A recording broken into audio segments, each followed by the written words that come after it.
राज्य में शहरी क्षेत्रों के आधारभूत संरचना के विकास के लिए मुख्यमंत्री समग्र शहरी विकास योजना का प्रारंभ किया गया। पॉपुलेशन के आधार पर इसके पैसे का डिवीजन होगा और अभी इस वर्ष के लिए 500 करोड़ की राशि का प्रावधान किया गया है। नमस्कार, मैं मनीष और आप देख रहे हैं मीडिया दर्शन। नगर विकास मंत्री नितिन नवीन ने आज एक बैठक की। बैठक के बाद एक बड़ा फैसला लिया गया है। आपको बता दें कि नगर पालिका अधिनियम में कुछ संशोधन किया गया है और इसके बाद शहरी विकास योजना को लेकर के बहुत बड़ा फैसला लिया गया है। सुनिए नितिन नवीन क्या कुछ कह रहे हैं। जो कैबिनेट की बैठक हुई उसमें नगर विकास विभाग के अंतर्गत दो बड़े निर्णय हुए। उसमें एक बड़ा निर्णय जहां बिहार नगर पालिका जो एक्ट है उसमें कुछ संशोधन हुए हैं, जिसके माध्यम से कई जो समस्याएं रहती थी एडवर्टीजमेंट पॉलिसी को लेके या एडवर्टीजमेंट को लेके, उसके प्रावधानों को कहीं ना कहीं सरलीकरण किया गया है। तो वो एक पहला एजेंडा था जो नगर विकास विभाग के अंतर्गत। और दूसरा जो प्रमुख विषय था, राज्य में शहरी क्षेत्रों के आधारभूत संरचना के विकास के लिए मुख्यमंत्री समग्र शहरी विकास योजना का प्रारंभ किया गया है। मुख्यमंत्री समग्र शहरी विकास योजना का प्रारंभ किया गया है। इस योजना के अंतर्गत शहरी क्षेत्रों में सड़क, सामुदायिक भवन, पार्क, तालाब और अन्य मूलभूत सुविधाएं जो शहरी क्षेत्र में बनाई जा सकती हैं, उनकी इस योजना को फिर से इसको चालू किया गया।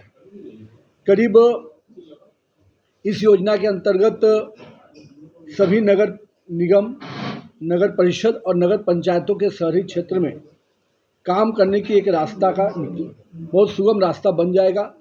इस पूरे योजना में पहले भी जब मुख्यमंत्री शहरी विकास योजना थी, उसी के प्रारूप को लेकर फिर से मुख्यमंत्री समग्र शहरी विकास योजना को शुरू किया गया है। इसके संचालन समिति जो बनेगी, योजनाओं के चयन समिति जो होगी, वो प्रभारी मंत्री जो जिले के होंगे उनकी अध्यक्षता में एक कमेटी होगी, जिसमें माननीय सदस्य विधायक और विधान परिषद सदस्य होंगे। और ये पूरा संचालन समिति जो होगी चयन करने की योजनाओं की, वो इन योजनाओं को इसके प्रारूप के आधार पर चयन करेगी। जो सड़क, नाला, तालाब, पोखर और जो भी हमने और योजना सामुदायिक भवन से लेकर लाइटिंग से लेकर अन्य चीज़ों को इसमें जोड़ा गया है।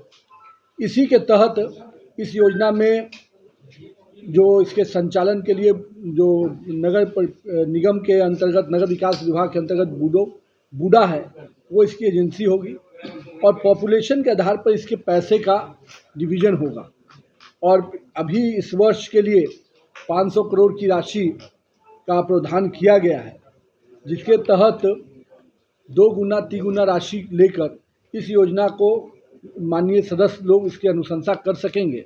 2024-25 और 2025-26 दोनों ही वित्तीय वर्षों के लिए इसमें योजना का प्रावधान में पैसा दिया गया है। और ये योजना के प्रारंभ होने से शहरी क्षेत्रों में जो सड़कों के साथ साथ अन्य जो सुविधाएं, जैसे शौचालय बनाने का काम या अन्य जो चीज़ें थी, वो जो काफ़ी दिनों से स्लो पड़ी हुई थी, उसमें कहीं ना कहीं गति आएगी। और इस पूरे योजना का लाभ शहरी क्षेत्रों में जो रह रहे लोगों को इसके मूलभूत सुविधाओं को देने में सफलता मिलेगी सरकार को। इस योजना के तहत जो विभिन्न विषय रहे हैं, इसमें पार्किंग स्थान बनाने से लेकर पेड़ पौधा का, पैदल यात्रियों के लिए शेड एथी बनाने का वो भी रहेगा। साथ में जो हमारे मुख्य सड़क हैं या अन्य जो सब रोड होते हैं, उसके लिए भी ड्रेन और सड़क दोनों का प्रोविज़न इसमें रहेगा।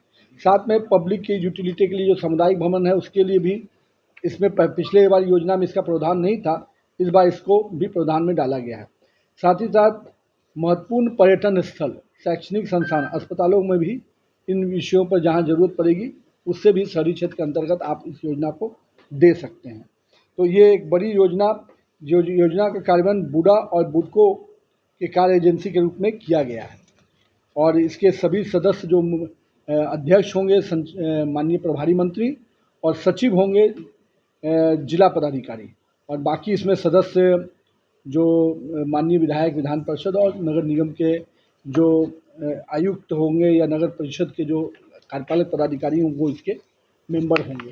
तो ये एक बड़ी योजना का प्रारंभ आज से मतलब माननीय मुख्यमंत्री जी की अध्यक्षता में जो कैबिनेट हुआ है उसमें इसकी सहमति बनी है और कैबिनेट ने इसको तो आपने सुना नितिन नवीन सीधे तौर पे ये कहते हुए नजर आ रहे हैं कि नगरपालिका अधिनियम में संशोधन किया गया है जिसके जरिए मुख्यमंत्री शहरी विकास योजना को नए पंख लगेंगे और अब बिहार को 500 करोड़ रुपए जो है फिलहाल दिए गए हैं जिससे बिहार में शहरी क्षेत्रों का विकास होगा, जिसके जरिए सड़क, तालाब, पार्कों का निर्माण होना है, लाइटिंग की व्यवस्था भी जो है वो की जाएगी, शौचालय का निर्माण भी करवाना होगा। इसके लिए जो प्रभारी मंत्री होंगे वो स्थानीय विधायकों के साथ मिलकर के काम करेंगे। फिलहाल इस खबर में इतना ही। देखते रहे मीडिया दर्शन। धन्यवाद।